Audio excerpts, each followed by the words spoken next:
I'm Melissa DeCuros, and you're watching Outside the Games with your host, Kevin Munson.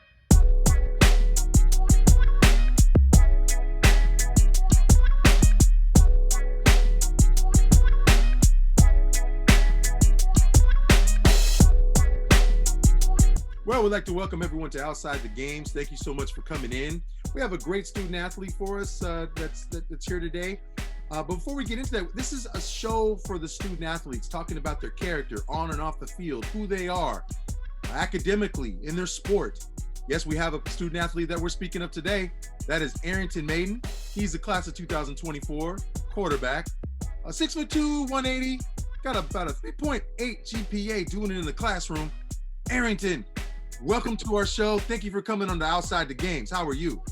Good. Thank you for having me. Nice to have you, man. Nice to have you. Well, we get into a little bit of where we always start our show out is family. Really, family's so big, so important. It's the foundation of the student athlete. Without the family, there's no student athlete. Nope. Parents, no student athlete. So we'd like to ask you this question. How would you define family and why, Arrington? Okay, I would define family as your loved ones and who you're around the most in your support group.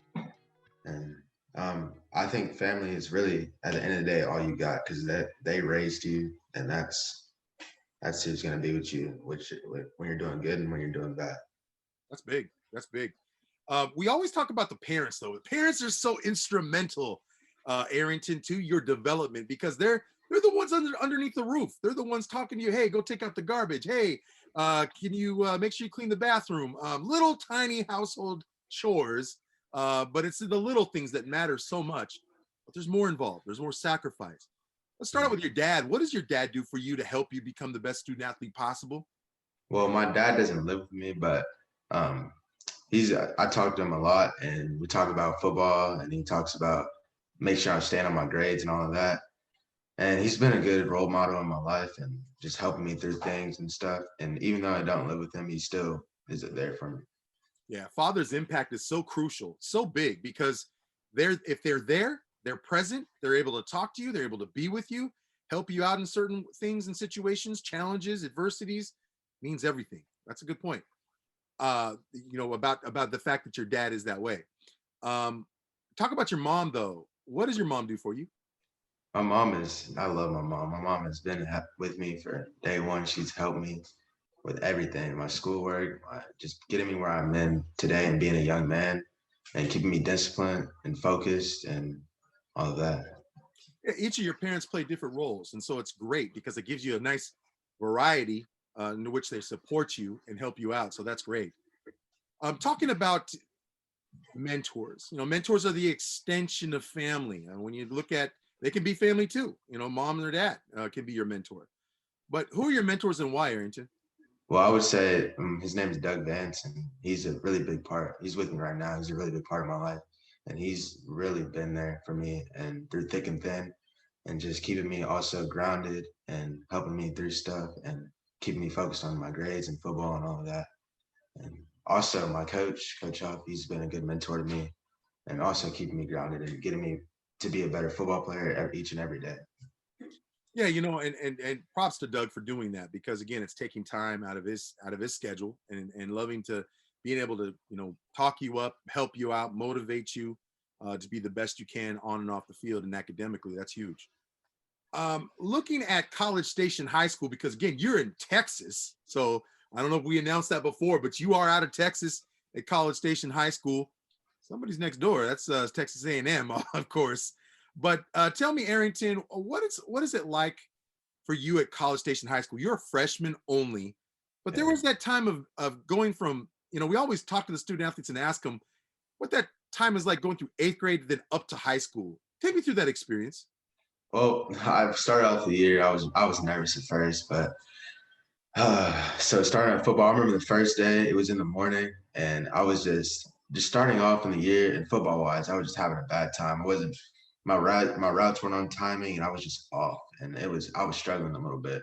I was doing good in the classroom, making friends and stuff, and I felt like the high school life was good, but I'm not falling behind in football, but I was not where I know I could have been.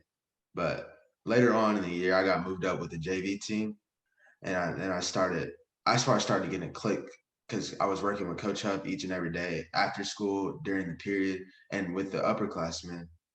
I think mainly like the quarterback, the varsity quarterback Jet, and the younger quarterbacks, they've made me better by the competition, and I've gotten way better from that.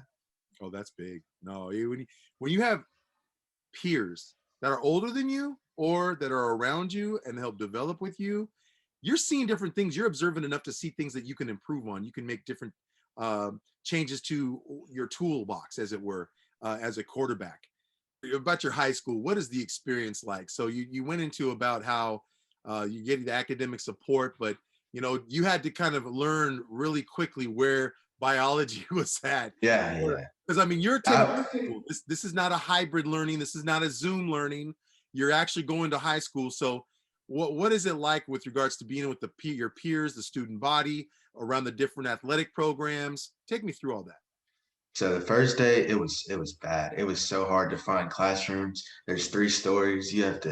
There's classes everywhere, and I was like, I needed help with almost every class. I was almost late to each and every one of my classes on the first day. So it was a struggle, but I found a way to get through it. So Oh, that's big. That's big. Well, we talk about student athlete challenges because that's something that's real. I mean, student athletes go through a lot of different adversities and challenges in regards to, not only life, but also academics, schoolwork, and social life, things of that sort. Well, student athlete challenges. What would you say for you, Arrington, is a big student athlete challenge right now that you're having to deal with? You're only a freshman, so what are some things you find challenging for you? right now, I would say finding time to balance everything. That's a really hard one because I have football practice after school, I have school, and then I have stuff football in during school. And during the season it was pretty hard. And now going into the off season, I'm working my tail off, and then I have baseball practice after school. And so it's pretty busy. It's pretty hectic, my schedule right now. So I would say finding time is one of the biggest challenges. Yeah, time management. That seems to be the number one. If we had to go family feud on this question, that would be number one as far as the challenges that student athletes face. So do we find it that, with student athletes and teachers, there's this relationship that they have. You have to have a really tight relationship with your teachers because they're everything. They make your grade. They can pass you, fail you, give you the grade that you hopefully want, and you could find it challenging with them. Talk to me a little bit about what your relationship are with your teachers. My teachers are great. I would say my favorite teacher is Miss Medlin. She's always there, has a smile on her face, and she's always striving to make some days better. And all my relationship with my teachers are great, and a lot of my teachers are coaches, so that's even better. So yeah, and then I would say that they they work with me in tutorials and stuff to make sure I'm understanding it because they know like my schedule is busy and I might be tired one day after a game. So I think yeah, they work really well with me.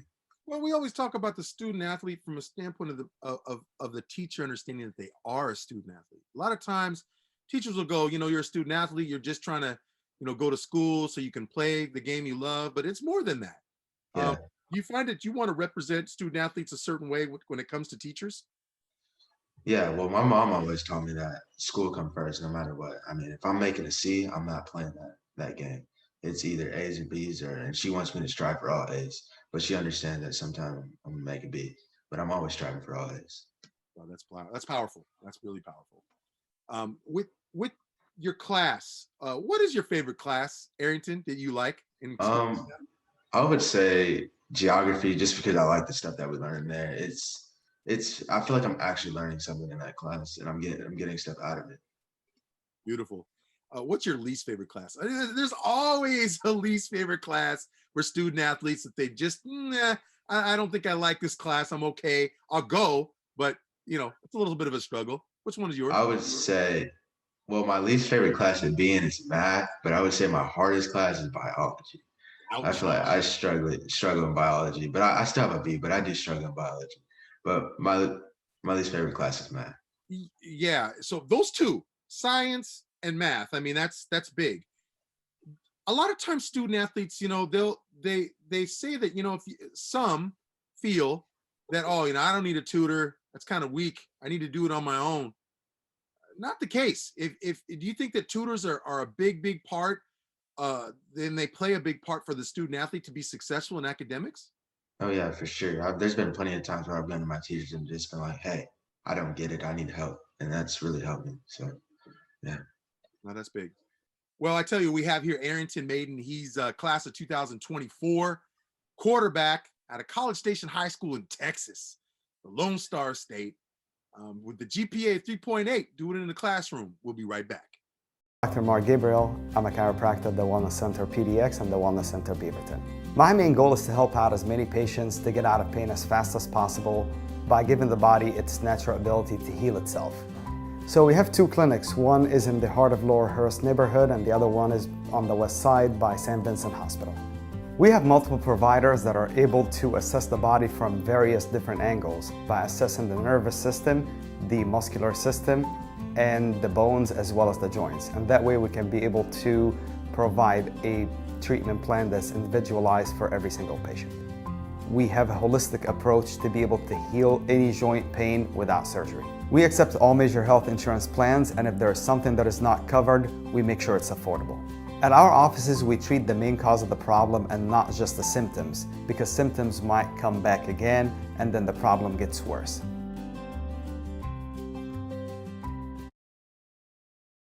Well, we'd like to welcome you back to Outside the Games. We have a student athlete with us, is an Arrington Maiden. He's 6'2", 180, out of College Station High School in Texas with a 3.8 GPA. I tell you, class of 2024. Talk to me really quickly, Arrington. How does it feel being a freshman in high school?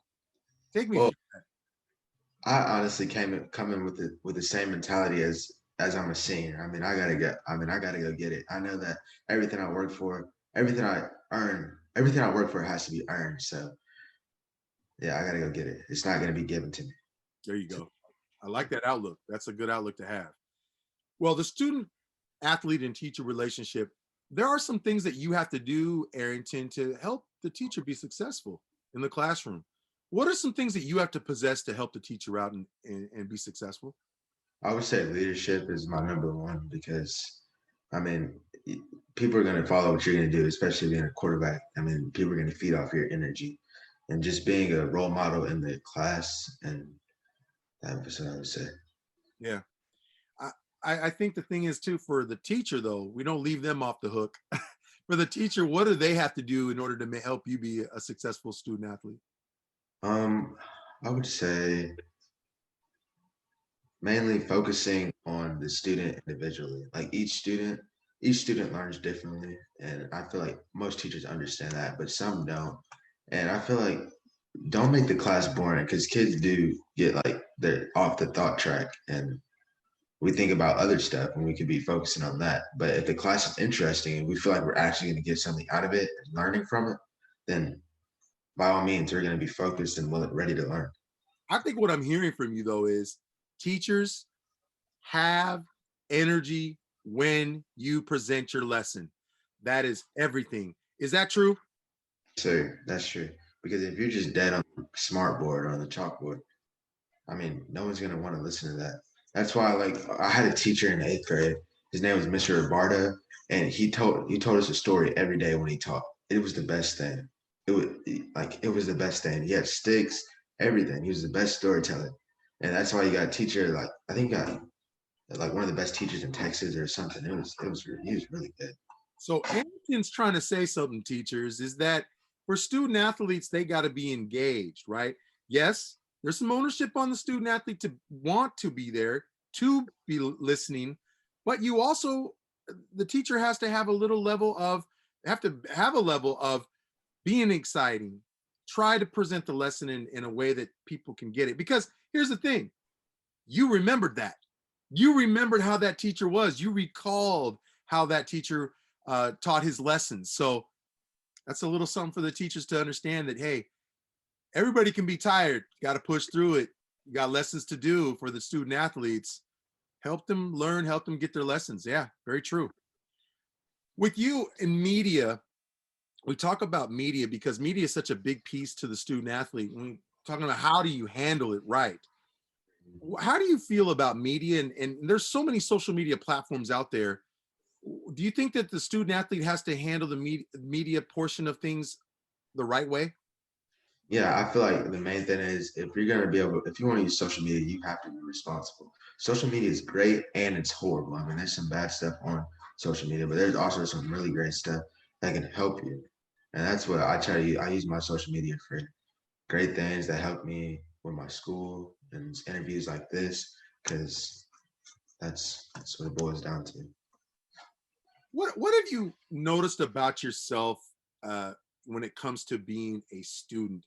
Because I think there's a level of, we talked about time management, there's a level of procrastinating that sometimes happens. You may want to put it off.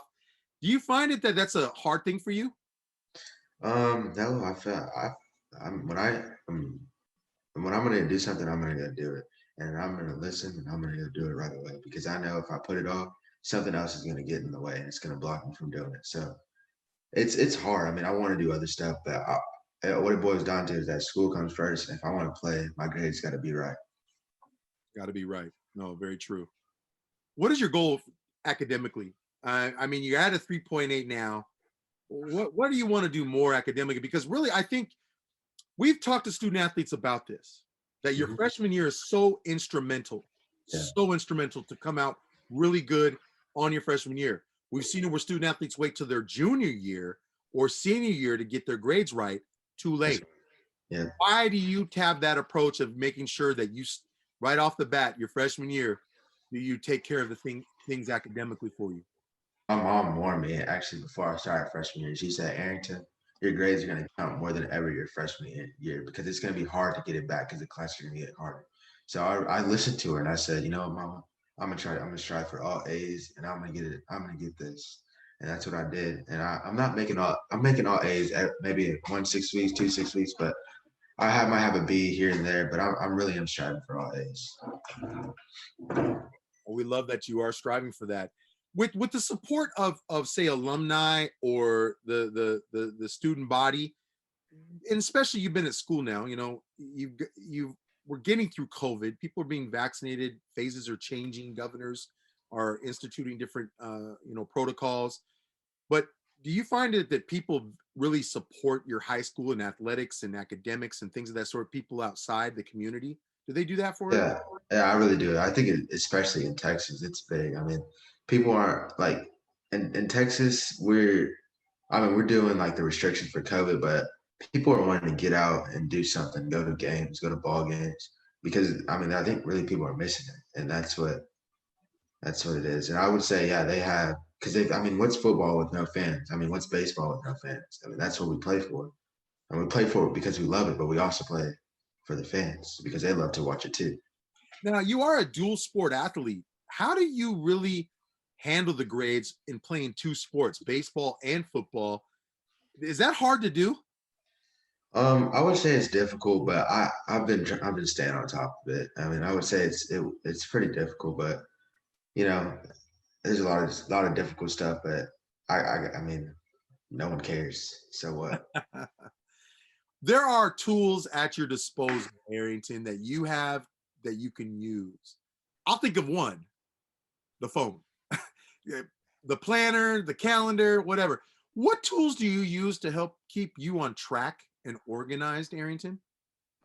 I use just my phone, my calendar, and also just I write stuff out and just plan stuff out. And my mom's really big on me on organization because she said it's gonna help you. And I'm really now starting to see that stuff what she was talking about, where saying that, yeah, well, yeah, it's gonna help me now because I need it. Isn't that something that they'll say, hey, this will work? You Yeah, do it, you go, wow, it is working. yes, sir. So you seem to be a very visual person. So you kind of have to put stuff out in the planner. And do you feel that you have to kind of cross it out knowing that you accomplished that task to take care of the next one? I do, but I sometimes I get a little lazy on my planner because I feel like I can do it all in my head. And sometimes it comes around and bites me later on, but I do cross it out sometimes. There you go. There you go. With planning and organization, you talked about how your mom has really been instrumental in talking to you about that. Why do you think it's really helpful for a student athlete to make sure that out of their freshman year, they try to be organized, they try to be prepared? They write out their lessons out. They make sure that they get their homework in. They make sure that they're doing good on tests. Why do you think all those play such a big part for a student athlete? Well, if you're not organized, I don't feel like you're gonna get anywhere because it's just cluttered and it's not. I feel like you can get somewhere when you're not organized, but you'll be much better off when you're organized, and you'll definitely you'll realize it when you're starting to have organization. You're like, oh, well, this is my grades are going up, or something else is happening. I'm achieving more things. I'm being able to do more things at one time. Take me through what College Station, Texas is like. What is that area like? Is there good food? Is there great things to do around there?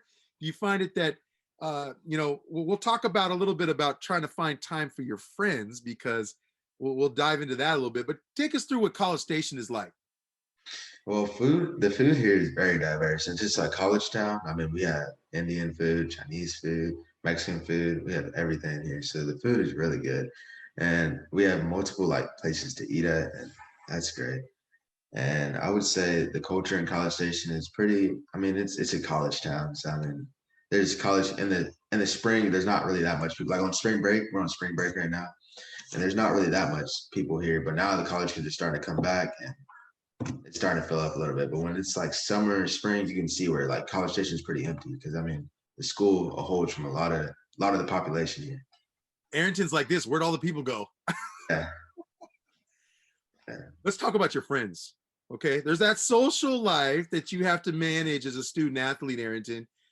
Where does that fit in your scheme of things? You know, you got dual sport athlete, doing academics, football, baseball, training, film. I mean, I'm getting tired just mentioning some of the things on the list. How do you work with friends and your peers to kind of fit in that socially in your life? Yeah, well, I try to find time with my friends and stuff, but man, most of the time I'm either at them with a baseball game, or like when we're playing. I mean, we'll have conversations. In baseball, it's really chill. Like it's not more like football where it's stuff they want you here, here, here. Baseball, you're kind of chill. You can have a good time. You can laugh and stuff. So that's where I have talked to my friends most of the time, and then maybe we'll hang out after the game, go out to eat and stuff like that. But most of the time, I just try to. I'm at home a lot most of the time, just focusing on I watch film actually a lot. A lot of people don't know that, but I watch film a lot. And I just look through other quarterbacks, what they do, and how can I better myself, and just stuff like that. It's always been said too that some players, you know, when they say that they're selfish with their time, that means that they want to be around friends that fit your mold. In other words, you have goals. You have aspirations. You have to do well academically. Are you making sure the circle of your friends that fit into that mold, they're the right people? Are you big on that? Yeah, well, our head coach, Coach Huff, he always tells you to keep your circle small, and people are going to judge you by who your friend group is. So I like to keep the right positive influences around me, and then I do. Well, I tell you, we're here with Arrington Maiden, class of 2024, 6'2", 180. Folks, he's going to keep growing. So he's just a freshman, 3.8 GPA out of College Station High School in Texas. We'll be right back.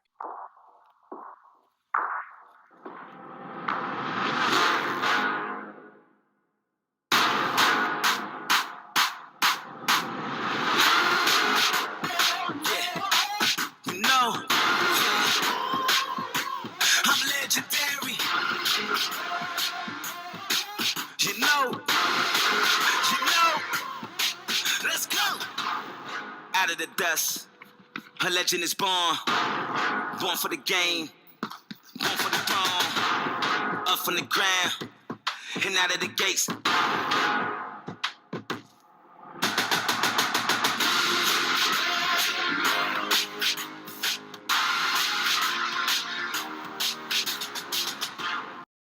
We have Arrington Maiden. He's 6'2", 180, out of College Station High School, class of 2024, freshman.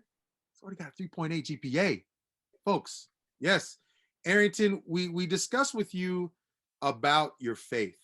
Something about your faith that helps you, because you also look at foundation of who you are. There's always little things like family, like your mom, your dad, your mentors, but somewhere in there, there's faith. Talk to me about that.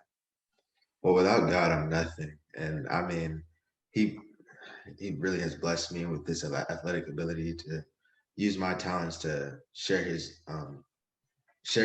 word. And that way I've been able to like to talk to and connect to people and start conversations with some of the football players that don't believe in God or not saved by Christ.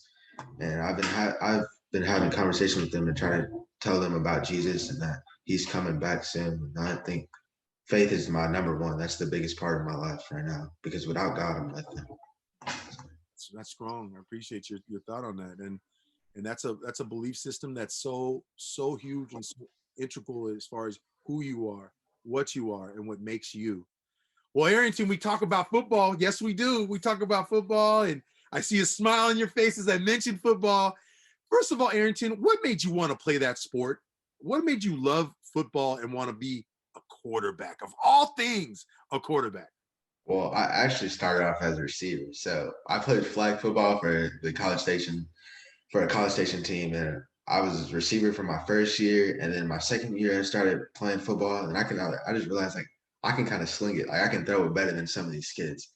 And then a couple years later, Doug became my head coach in like my flag football. And that's when I started realizing like, okay, I can actually throw the ball. So, I mean, I remember those days. I wish I had videos, but I would say I was pretty good for my age back then. So yeah, that's what made me want to play quarterback, just because I knew like the leadership that comes with it. I can do that. And I wanted to be that leader. I wanted to be the one that says, "Hut." Love it. And that's your passion. I mean, because everybody has a certain passion for what they do, what they love to do. Football was something for you as a passion for you. You really were motivated to want to know the position, know how to play the position, and you realized you had the talent and ability with that arm, right? Sure. Love it, love it. But you're not just a football player. You have this thing called baseball that you love to play, and you're actually playing it right now. Take me through what baseball, why the game of baseball? What made you want to decide to play that game? And you are a freshman, so definitely getting involved in other sports is a good thing. Well, so the head coach, Coach Litton, we had talked about it, and he's been to some of my football games. He's like, "Hey, Arrington, you should come out and try baseball." And I was like, "For sure." I mean, I thought it was gonna be fun, and then, I mean, it is fun, but I struggle a little bit because I never played it before. So this is my first year ever playing baseball, and I find it very fun. It's just that it's hard for me sometimes because I'm so behind, and it's been a struggle, but I've been having fun with it. Well, that's true, Arrington, because you think about it, a lot of baseball players, they've been playing Little League. Yeah. Playing Little League for a long time. And so they understand, they've been around the game. They understand how it works from when they were little kids. Yeah, that's what coach. Yeah, that's what your coach was saying to you. So there is a learning curve, right? What position do you play in baseball? Right now I'm a PO. I just pitch only. So I can play a little outfield. I had a little work at shortstop the other day in practice, and Coach William was like, "Oh, so you can do that a little bit." So it was pretty fun. I like playing everywhere. I mean, it's just I have the arm to do it, so it's pretty fun. Just being Well, I think there's something about Arrington too we forget to mention is speed, folks. Speed. So I would imagine Arrington has some speed on those legs, right? Yeah, I'm getting there. I started out pretty slow this year. I'm not even gonna try to lie to myself, but I'm getting faster. Coach is getting us some drills, and I'm really striving to get faster. Like I feel like where I'm at now, I can move a little bit. Have you ever thought about track? Because a lot of times with football athletes, baseball, somewhere in there's a little bit of track to get their speed up, and by sprinting or whatever event it is, being around track and field is something that some have chosen. Have you thought about that? Yeah, so our head coach, Coach Huff, he wants football players. He thinks football players should be running track because, I mean, it gets you faster. The only reason why I didn't do track is because I wanted to try baseball. And so track and baseball is literally overlaps each other. It's almost impossible to do it because the meets are on Thursday, games are on Thursday, and then there's games on Saturday. It's just you rarely find anybody that can do baseball and track. When you picked up the football and you were first throwing it, what did you notice about your arm? Because you said I thought I want to dig in a little bit deeper about your arm. You noticed not only the strength, but did you also notice a little bit of accuracy where you could get the ball in space that even as a freshman, you kind of noticed that you were starting to do that? Yes, sir. I noticed that other kids, I mean, they just can't throw the ball like me, and that's where I just feel like that's where one of my strengths are is like my accuracy and my arm strength, and like the velocity that the ball comes out of my hand, and I think that's a big part. That's where I'm a threat at on the field is my just being able to sit back in the pocket, have pocket presence, and do my thing without leaving the pocket and having. I can leave the pocket and make plays, but what I'm saying is I can be patient and wait for the play to develop and have another play that goes big. There's all this said about a student athlete, especially in high school. You see it developed, especially with their football team. Currently, are you playing varsity yet for football or not? No, I'm not on varsity. I was on JV this year, but my goal is to be on varsity next year. But I have good competition around me above and below me. So I've been I'm working hard to get that. I won't start on varsity next year, but I'm trying to get a backup spot on varsity. There you go. So with that, do you with the college programs, they're always trying to decipher, is this player a pro style or are they a spread type player, quarterback? And even in the NFL, they talk about it. You know, oh, he's spread. Oh, he may not be very successful in the next level. Well, we've seen that change. So take me through with what your high school runs. What do you find that's effective for you? Is it a pro style or spread or a mixture of both?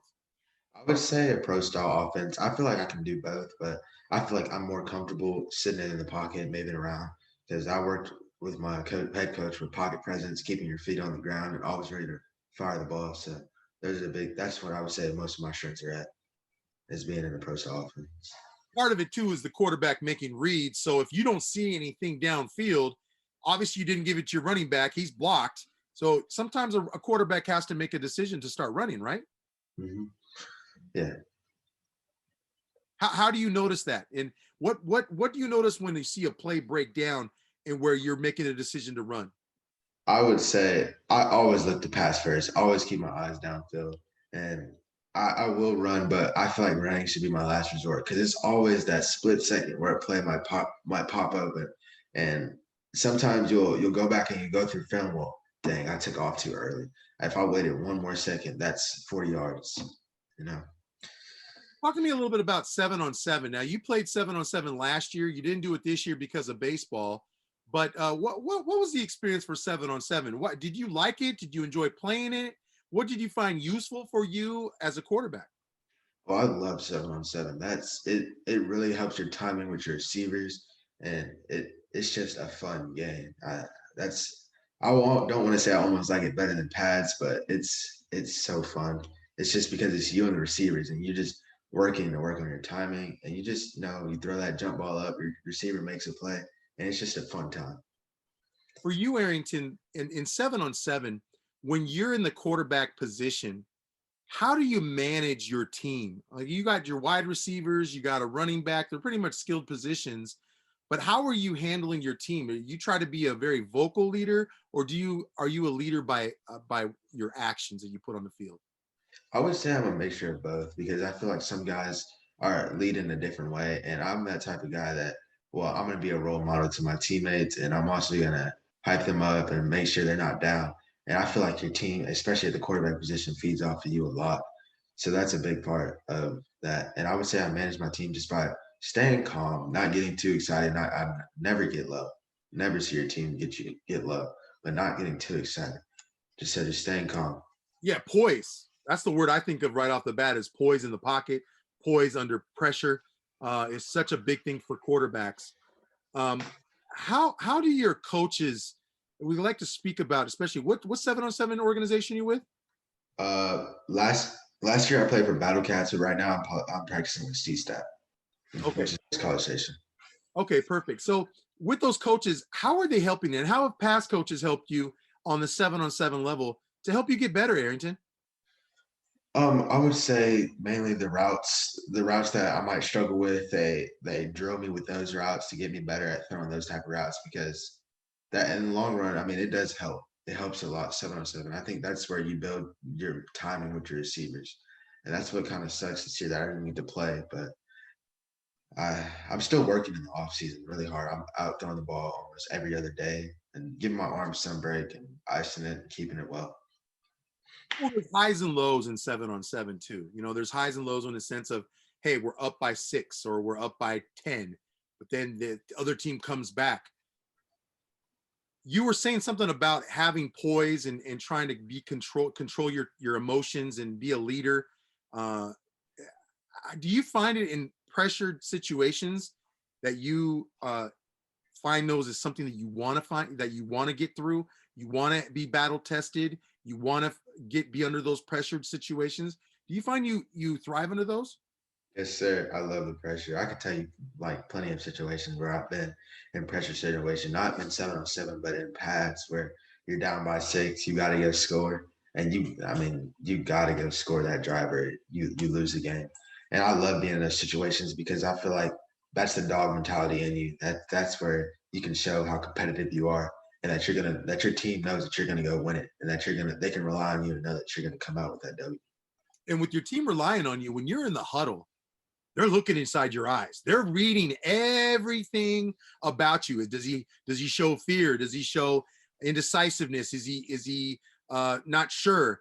They look at you, right? They're observant of how your demeanor is. That's why I said it's always keep poise, keep it calm, so they can feed off of you. Because if they see their quarterback stressed out, they're gonna be stressed out. I'm telling you, everybody feeds off the quarterback. I see it all the time. Just even with the upperclassmen quarterback, everybody feeds off of him because he's the quarterback. Training for the quarterback position, what have you felt as a freshman, just a freshman, Arrington? There's so much, it goes by quick. High school goes so fast before you know you're a senior. But where you're at right now with skills and what you're doing to work at the quarterback position, what are you finding useful for you? Well, I would say drilling with my head coach and going to camps and stuff. Next Sunday, I'm going to the Elite 11 Academy. And that's going to be, I feel like I'm going to learn a lot there from those coaches because those are the best and the best. And I drill with my head coach, especially in the season, where every day he has drills set up. And it's not just drills he finds from anywhere. There's drills that will help us. And it's not just drills to make you look good, make you look fancy, but it's actually gritty drills that make you work hard. And I say this every day. I don't get the quarterbacks look like they're not doing anything in drills, but we're working hard. And it's like the stuff that we do is very little, and we also have this in the off season. We have a level up session after our lift, and we do like little band work, little things to work our core. We have med balls, just little things that we do that other teams don't do, so we can be better. There you go. Got a plan. Hey, having a plan is everything.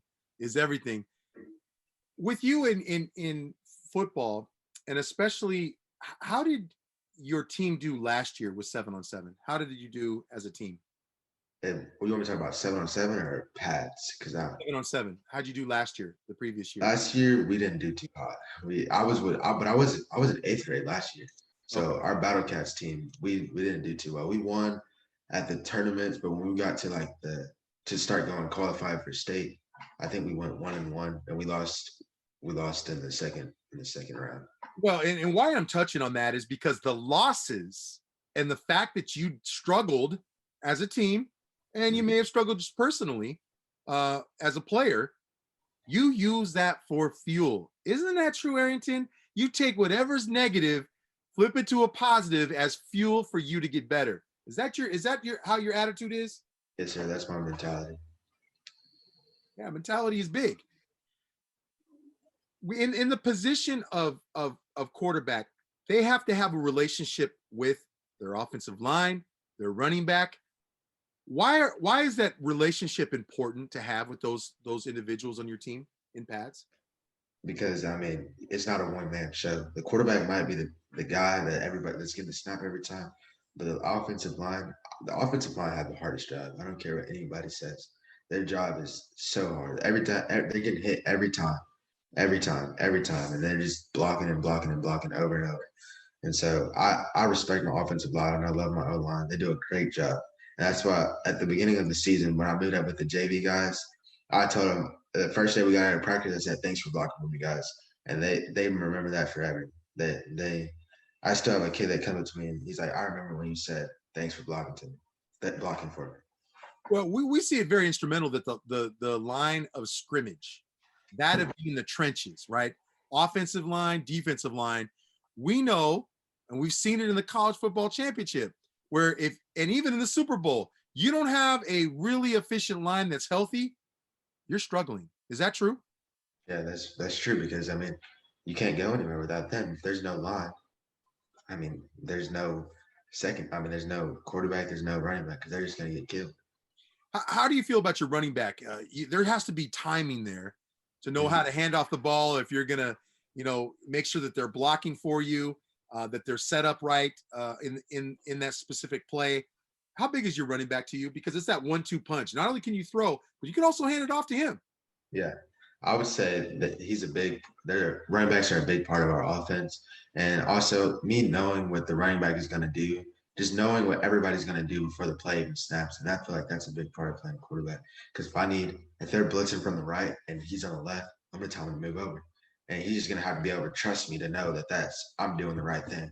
And I feel like once your guys trust you, then you got it. Once your guys trust you, then you got it. Love it. Love it. I tell you, there's something important about the wide receivers. Arrington, you have to be on point with those wide receivers. You have to get that chemistry down, that the way you throw the ball. How do they like the ball? Where do they want it? What's a great place to put the placement of the ball? Take me through with what your wide receivers and how important that relationship is with them. Because you're getting the ball to them, they're trying to make plays, right? Yeah. Well, I would say it definitely but depends on the ball placement. But most of the time, I try to put it on their nose, wherever they're at, right here on the nose. No chest, because they don't like my receivers. They don't like chest balls. Chest, they have their arms going out, want it right here.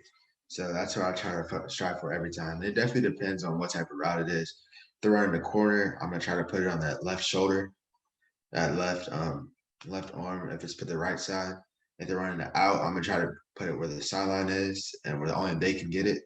If I'm throwing a fade or a go route, I want it up early and out as soon as it's rocker step, ball up now.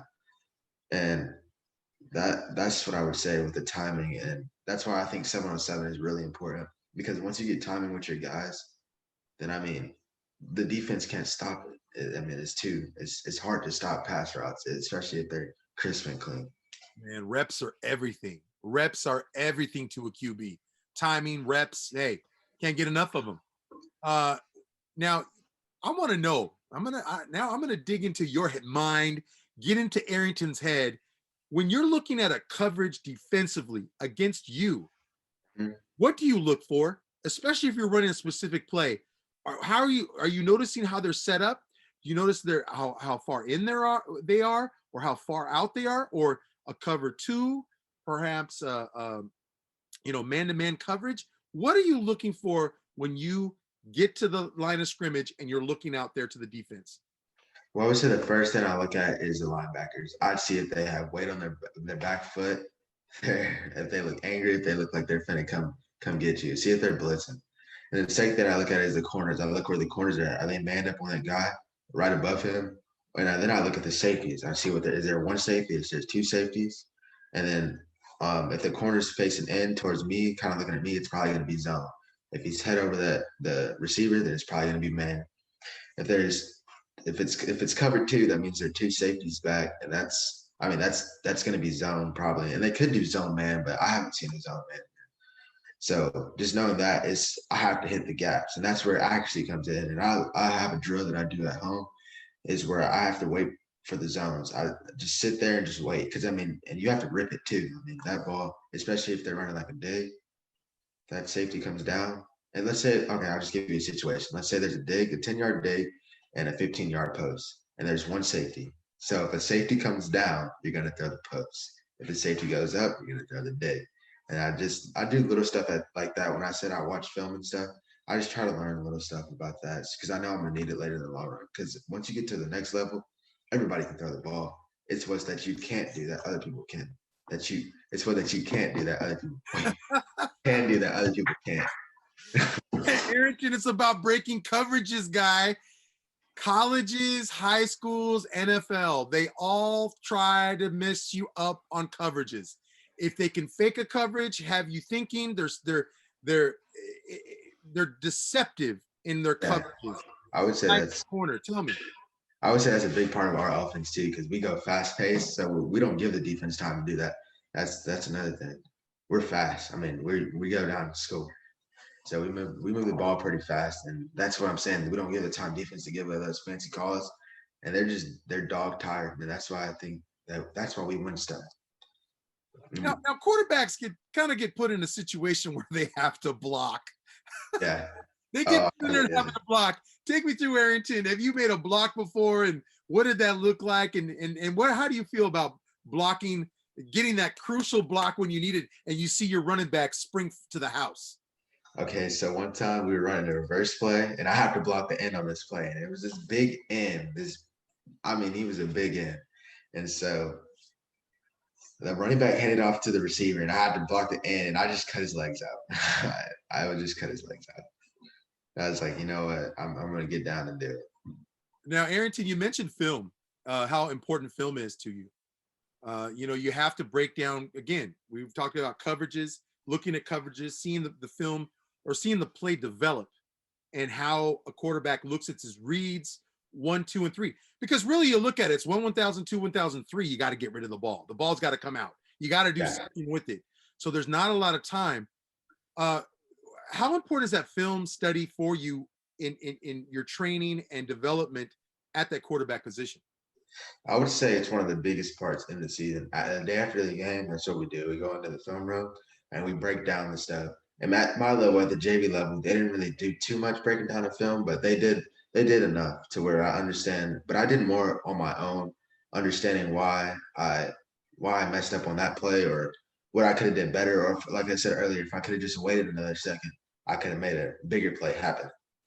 Well, let's be clear too. Sometimes it's not always in your favor, Arrington. Sometimes a coach will call you out and they'll put you on blast and they'll say, "Hey, Arrington, you missed that. Why?" Yeah. How do you handle a situation when you're put on blast in front of your peers? Come on, you're a quarterback, you're a leader. You have to lead by example too, right?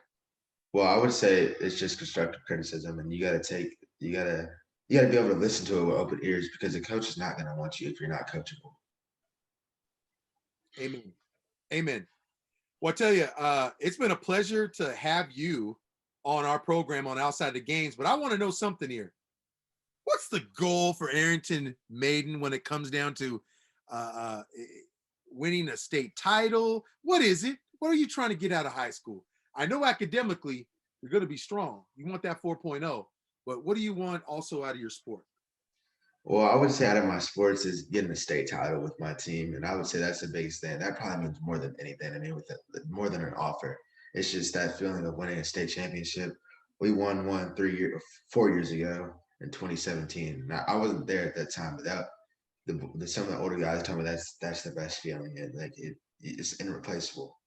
Yeah, and mentioning to student athletes, there's something about going by the trophy case.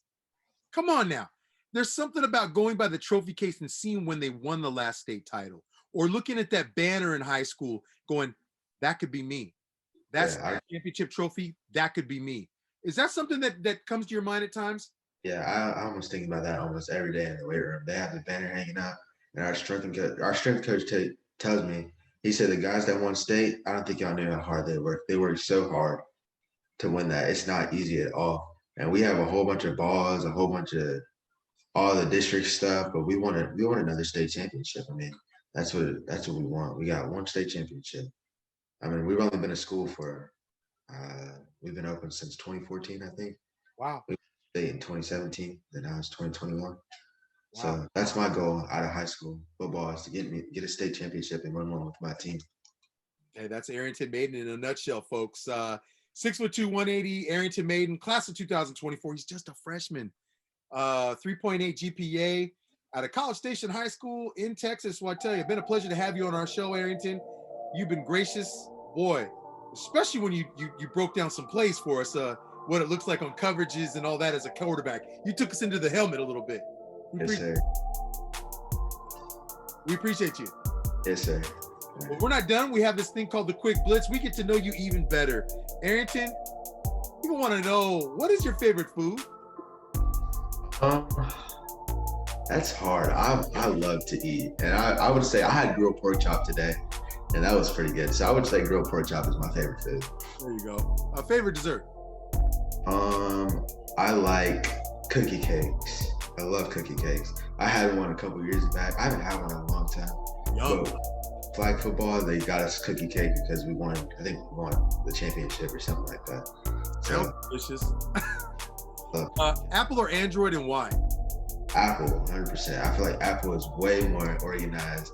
You know, I got the iPhone, the watch, all that. I love Apple. I'm so organized. He's an Apple guy. Favorite musical artist, Arrington? Right now, I would say Riley Green. Let me tell you, Riley Green. I just think his music is good. Right on, good. Favorite cleat to wear? Favorite cleats? I like the Under Armour Spotlights. I think I'm gonna rock those next year. Do you like the color onto them? You know, some people wear gold cleats, purple cleats, colorful cleats. Are you that guy? No, I'm not that guy. Or I have just black cleats. It doesn't really matter to me. I want something that I can move in. You know, I was thinking about the other day, I was watching Tom Brady. They said Tom Brady uses these heavy cleats because he's never leaving the pocket. It just keeps his feet to the ground and keeps him weighted. It keeps his feet balanced. And that's a big thing about the quarterback. My head coach, Coach Huff, always tells me that your balanced feet helps you throw the ball. That's why you throw the ball, is your feet. Great insight. No, that's good. If you could go to any destination spot in the world, Arrington, where would Arrington want to go to and visit? Anywhere.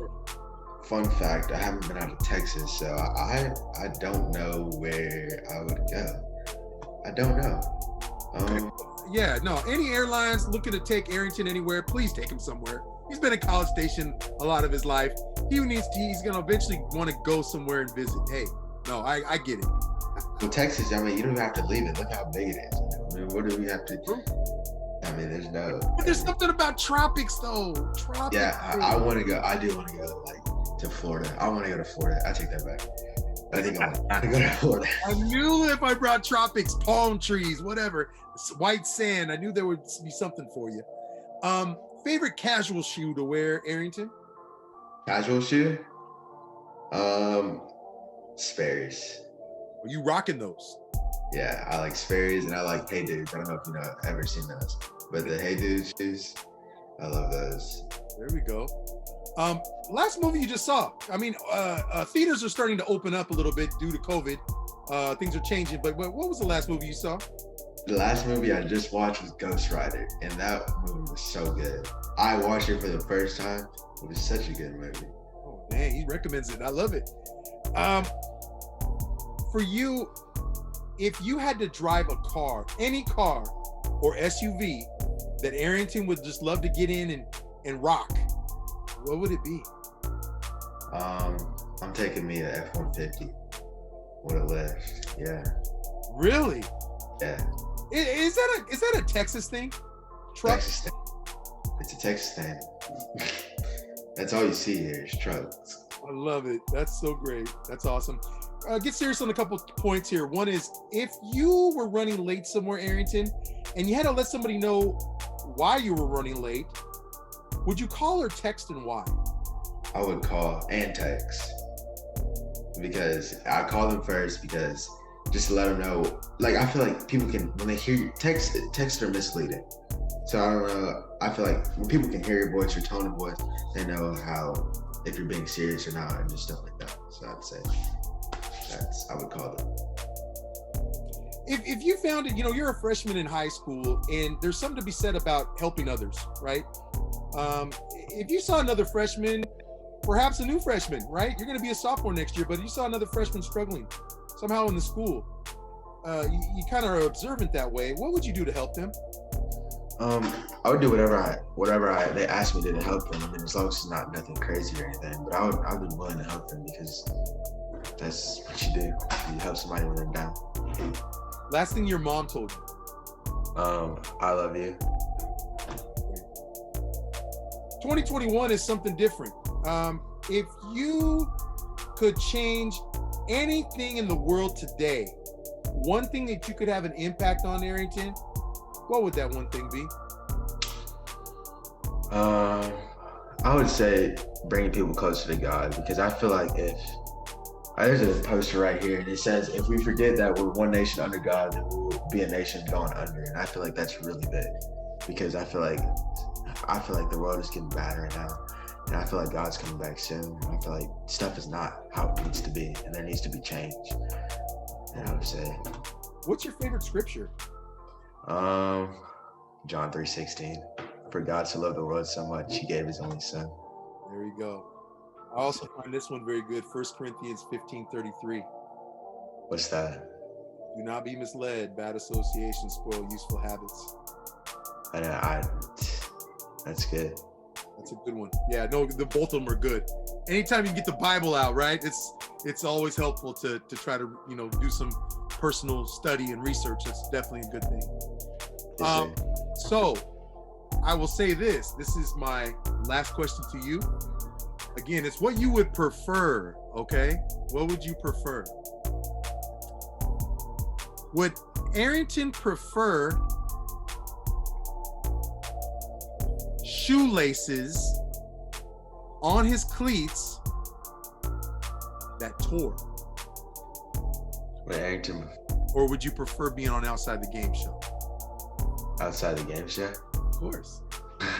Who would have messed up shoelaces? Not good to keep your feet secure. Got to protect those ankles, right? Yes, sir. Well, we appreciate you very much, Arrington. This has been Arrington Maiden. Folks, keep that name in your heads. Be on the lookout for him. He's only a freshman, class of 2024, 6'2", 180, 3.8 GPA out of College Station High School in Texas. Arrington, it's been a pleasure to talk to you. Yes, sir. You too. Thank you for having me. No, it's been a pleasure to have you, and we look for great things from you in the future, my guy. Yes, sir. This is Savannah Gemolo, and you've been watching Outside the Games with your host, Kevin Menton.